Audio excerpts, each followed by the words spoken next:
নমস্কার, কেমন আছেন সবাই? আশা করি সবাই খুব ভালো আছেন। আজকে করেছিলাম মাটন কিমা আর মাটনের চর্বি দিয়ে ঘুগনি। তো প্রথমে কড়াইয়ে তেল গরম করে নেব, নিয়ে নুন আর হলুদ দিয়ে ভালো করে আলুগুলোকে এরকম ডুমো ডুমো করে কেটে রাখা আলু ভালো করে ভেজে নেব একদম লাল লাল করে।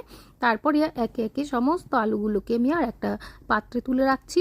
এরপরে সেই তেলের মধ্যেই দিয়ে দেব তেজপাতা আর গরম মশলা। গরম মশলার মধ্যে নিয়েছিলাম দারচিনি, লবঙ্গ আর এলাচ।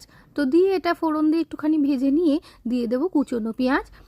পেঁয়াজগুলোকে ভালো করে ভেজে লাল লাল করে ভেজে নেব। তার আগে দিয়ে দিতে হবে এই থেতো করে রাখা রসুনটা কিন্তু ফোড়ন দেওয়ার পরেই ভেজে নিলে ভালো হয়, কারণ হচ্ছে আমি দিতে ভুলে গেছিলাম তখন, সেই জন্য ওই ফাঁক করে ওর ভেতরে আমি রসুনটাকে ভেজে নিয়েছি।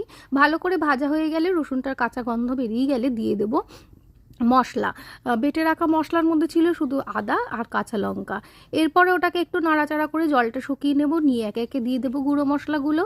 দিয়েছিলাম ধনে, জিরে, একটু হলুদ, কাশ্মীরি মির্চি পাউডার আর নুন দিয়ে ভালো করে এটাকে একটু কষিয়ে নেব। আর মিক্সিতে ধোয়া জলটা সেটাও একটুখানি দিয়ে দেব, যাতে মশলাগুলো পুড়ে না যায়।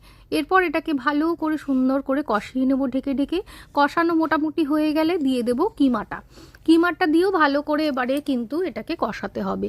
কষিয়ে হাফ কষা হয়ে গেলে তখন দিয়ে দেব এই মাটনের চর্বিগুলো দিয়ে এবার এটাকেও ভালো করে কষাবো।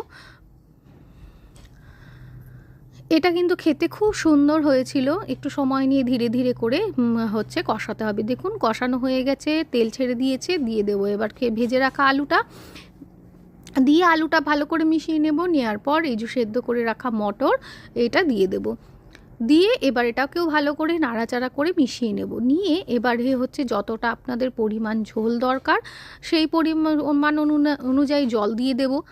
জল দিয়ে একটু হলুদ আর একটু নুন দিয়ে দেব। হলুদটা দিলে কালারটা খুব সুন্দর আসে, লাস্টে দেখতে পারবেন কালারটা খুব সুন্দর হবে। এবার দিয়ে নুন আর হলুদ দিয়ে ভালো করে এরকম করে মিশিয়ে আমি কিছুক্ষণ ওয়েট করব, ঢেকে রাখবো যাতে সব কিছু সেদ্ধ হয়ে যায়, আলুটা মাংসটা ভালো করে সেদ্ধ হয়ে যায়।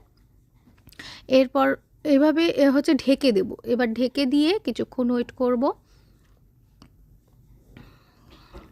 নামানোর আগে দিয়ে দেব কুচি করে রাখা ধনেপাতা, দিয়ে একটু নাড়াচাড়া করেই তারপরে নামিয়ে নেব। গরম গরম রুটি দিয়ে সার্ভ করুন, খুব সুন্দর লাগে খেতে, ভীষণ ভালো লাগে খেতে।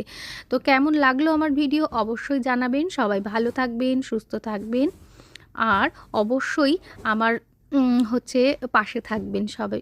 টাটা।